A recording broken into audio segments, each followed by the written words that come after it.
Hello, Tubies, and how are we all doing? I hope we're doing fantastically fabulous today, because we're going to be talking about dancing with demons. Well, technically working with them. Whatever, you get the point. So, I've got some notes, and we're gonna go over them. And we're gonna continue our series, Dancing with Evil! Except demons aren't really evil. There's a lot of misconception around that. I mean, these can do everything for you. They can make you wise and elegant, intelligent. They can reveal hidden treasures to you. They can talk to you about the past, the present, the future, all of that fun stuff. They can do everything and so much more. I personally work with demons. I work with demons for money, for protection, for cursing. I work with demons for all kinds of different things. I also work with a pagan goddess. There is no shame in working with demons. There is no judgment that comes with it. It's not necessarily left hand or right hand path. Demons are just another type of entity. And they scare people. They scare people for a variety of reasons. They terrify people because they see movies of possessions and demonic evilness. And while they can with you if you piss them off, just like any other pagan god or goddess, and they do come with tons and tons of spirits, just like any other pagan god or goddess, and they also can get your head and with you if they feel that you are not living up to your end of the deal, whatever deal that is that you made with them, or if you're just not respecting them. I mean, let me give you an example. Pissing off the Morrigan and pissing off Ashtaroth are pretty much one and the same. You're gonna get your ass handed to you either way. So, these notes are a lot, and I'm gonna go through them, and we're gonna talk about them, and so on and so forth, and you're gonna love me, or you're gonna hate me. It doesn't really matter to me. I don't really care either way. But stick around. In the Neoplatonist cosmology, the process of manifestation is an elegant and progressive system. Nothing about the process of manifestation is an elegant and progressive system, in my opinion. It takes energy, it takes time, it takes effort, but it is kind of elegant in the way that you can hand off the task to another being or entity or spirit or the universe or whatever it is you work with, and you're able to just be like, here, do this. I want this. I need this. Bring this to me. A lot of witches would say that whether you work with demons, spirits, pagan gods or goddesses, Greek god or goddesses, whatever the case may be, that at the end of the day, it's really actually you that's manifesting these things. Now, there's some truth to that because you are the one that's conjuring up the energy. You are the one that's reaching out. You are the one that's asking for help if help is needed from these types of spiritual entities. So, in a way, it really is you at the end of the day who is manifesting your desire. Although I would argue that, and I would state that while yes, it is you who is manifesting these things, it is also you with the help or the aid of whatever it is that you work with. Before anything can manifest on the physical plane, it must be a thought in the mind of God. The idea would have no form, it is raw and unrelenting, but because it begins in the mind of God, it has already began to manifest. A lot of working with demons, manifesting their energy, conjuring them, so on and so forth, does take place on a higher kind of mindset, if you will. It's not that it's a complex idea or set of ideas, it's more that it's tied deeply to the physical, but at the same time you're released from the physical. Okay, so your mindset and the way you approach working with demons is different than the way you would approach working with Morrigan, because everything when you work with demons is tied to something bigger. And when you work with a pagan god or goddess, that's as big as it gets. The Morrigan is as big as it gets.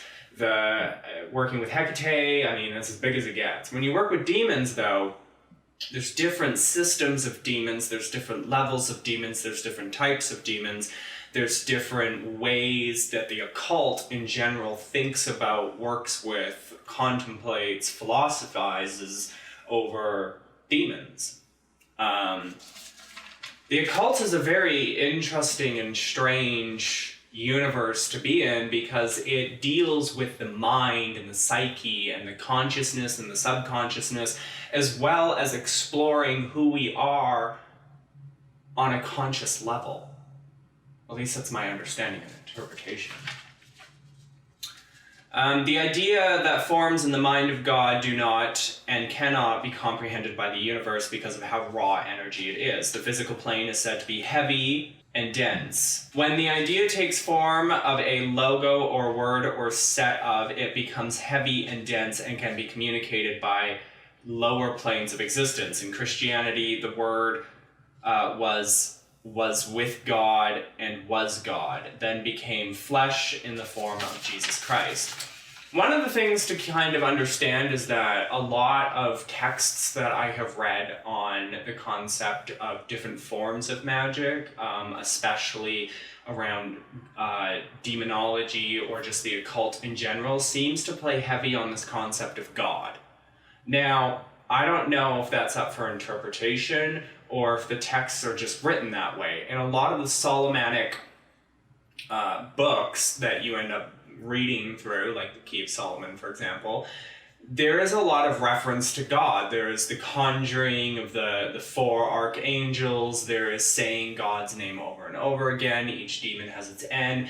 And I think that's because during the time, and I believe it was the Renaissance, although it was probably earlier, a lot of these scholars in the occult were doing the work for us. Okay, for us witches, us magicians, us occultists, whatever you want to label yourself. And the work they were doing is they were reaching out to these demons. They were gathering all the information, which we'll learn later. And by doing so, we don't have to do that. I don't have to sit there and do an elaborate ritual to conjure Ashtaroth or to conjure Dantalion or any other demon that I might want to work with. It's a lot less complicated than it's made out to be these days. However, there are ceremonial magicians out there who really like that very rigid, structured, ritual-like system and feel that witches like myself can't contact demons because we don't have the proper training to do so. And to them I say, because I've contacted plenty of demons. The logos speak in the idea of the form and the mind of God into existence. This is then handed to the workers, who are the intelligence that are expressed in the elegant system of concentric spheres between the mind of God and the manifest world. The first sphere of the zodiac, or known as the sphere of the fixed star, is where the idea passes through on its way to manifesting into the material plane. What we know of the 12 zodiacs are intelligences and otherwise known as archangels, and who then manifest any ideas the logos speak to them. Now, I don't know if it's pronounced logos because it is spelled L-O-G-O-S, but it might be pronounced something completely different, so forgive me for those of you who have more knowledge and experience in this if I'm pronouncing it wrong. But essentially, from my understanding, you know, the idea is in the mind of God, the logos speak it, the zodiacs bring it into reality. Thus, anything in the macrocosm, or as we know it, the physical plane, can be considered a manifestation of the zodiac. So essentially everything around you is not just a manifestation of your mind or the manifestation of God's mind, it is also a manifestation of the zodiac, because they are intelligent beings that manifest things. Which is interesting because if you think about it in that context, then a demon trying to manifest something for you technically wouldn't manifest it because an archangel would be like, fuck no. However, demons, angels, they work very, very differently. In Gnostic traditions, the 12 beings become, to my understanding, the 7 urges that serve Demiurge. I don't understand. Like, when I was reading this text, and I don't have the text in front of me, but when I was reading this text, I was like, Jesus Christ, this is like some really dry, really not boring, but really dry theology, I guess, or mythology. I don't know if it would be considered mythology. How do we determine what is and what isn't mythology when it comes to witchcraft? How do we determine what's real and what's not? Because one witch could say, oh, what you're doing is not real, but what I'm doing is real. But then that same witch could turn around, the one that was accused of not doing what the other witch considered as real, and say, no, what you're doing is not real and what I am doing is real. Everything that we do is technically real. Everything that we communicate with is technically real, or was real on the physical plane at one point in time. However, what is the difference between reality and fiction in terms of mythology and non-mythology in witchcraft, whether you work with pagan gods or demons today? Great question. Somebody answer that. However, in our earliest Hermetic doctrines, these urges were not considered evil. Gnosticism paints the physical as evil because it is dense and in shadow. The idea is based on the observations that the material realm is only concerned and obsessed with the material things. Thus, the workman in the creation myth of the Hermetic doctrines and was labeled as the Demiurge, the idiot god. Essentially, Gnostic teachings, from my understanding of what I just read, is stating that the material plane is gross. And to a large extent, it is kind of gross. I mean, think about it. What are some of the spells that you tend to do a lot? You want money, you want a new car, you want a boyfriend, you want a wife, you want a child, you want this, you want that. It's all about what you want and not necessarily what you need, which is a really interesting way to think about things. There's nothing wrong with doing magic for things that you want. Nothing at all. But I think, based on these texts, it makes sense that the material plane is kind of in shadow or dense and heavy, as they like to describe it, because it's heavy and it's dense with all of the physical being's wants and desires. And in biblical teachings, Gnostic teachings, and so on and so forth, you are not to want or to desire. You are to be given the path. And in the Hermetic teachings, it is not to want or desire the path, it is to follow the path. Which is kind of interesting when you think about it in that way. In the end, the idea from the mind of God has then passed to the Logos and thus attained its word. It is then assigned to the appropriate entity in the sphere of zodiacs, and thus it continues to descend through the planes until it manifests on the material plane. They assign their legions and terrestrial spirits to the ideas, and in turn they work with the elemental kings. The 4 elemental kings pass the idea down through the planes, layering it from the material until it is ready to manifest. And finally, the idea that started in the mind of God is now fully manifested on the physical plane. Every idea from the mind of God must follow these steps to manifest. Understanding this is crucial to what is called chthonic work. In my own thought process, to understand this goes beyond chthonic work and their various realms, and also inhibits the understanding of magic and more ritualistic work through these core concepts of what high or ceremonial magic is within the occult world. So, just to sum everything up so that this video isn't 5.5 hours long, the point that I'm getting is that it starts in the mind of God, it goes through the zodiacs, through their legions that pass it on to the elemental kings who then manifest it in the real world. There's a lot more to this. That's a very simplistic understanding, and what does that have to do with working with demons?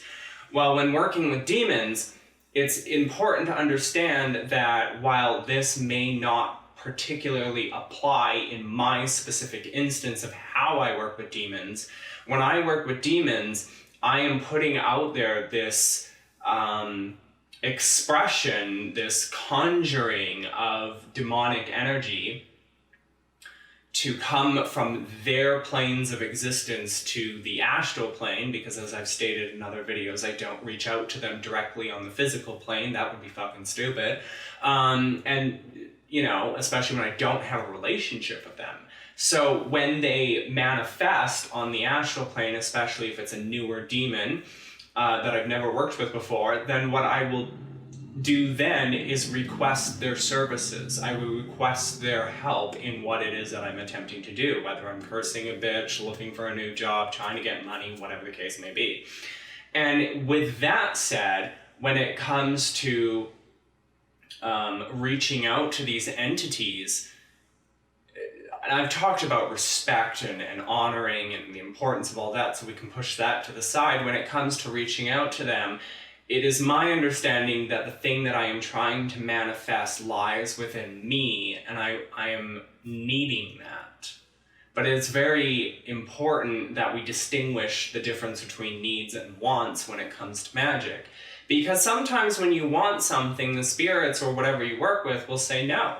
And they will have a reason for no. But if you need it, if the core of your soul, the depths of your being, the subconsciousness of your entity is saying, I need this rent money, I need this mortgage payment, I need this car payment, you know, then there's a high chance that they will grant that they will send out their legions or whatever it is that your god or goddess does and will manifest that thing in your life.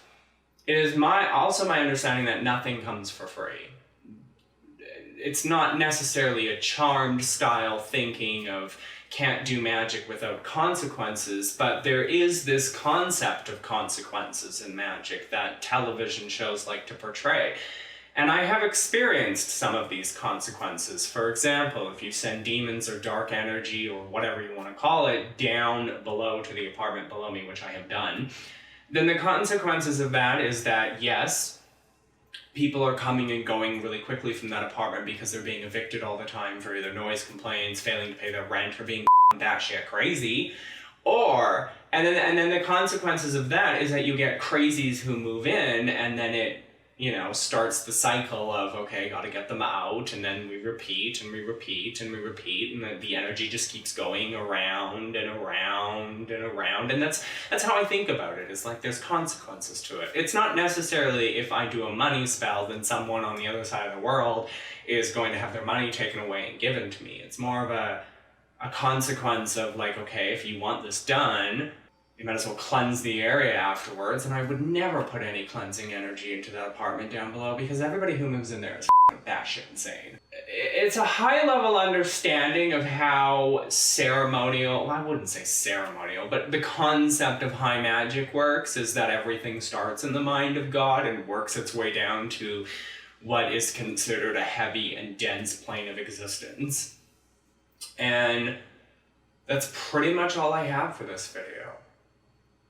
So stick around because there will be more, and we will continue to get into the subject because I think it's important that witches be educated. I think it's important that people shouldn't be afraid to work with these types of entities because it's no different than working with a pagan god or goddess. It's no different than working with the beloved dead or the ancestors or whatever. Is it a darker form of magic? It can be. It depends on what you're using it for. I mean, if you were to speak to the Blue Witch, I don't think she would say, yeah, Belial is evil and dark and twisty and, you know. I mean, he probably could be. I mean, if she had to send him after somebody, he could probably turn into this gnarly, mangled beast of stitched together magics that rip the person apart, you know. So until next time, my fabulous little creatures.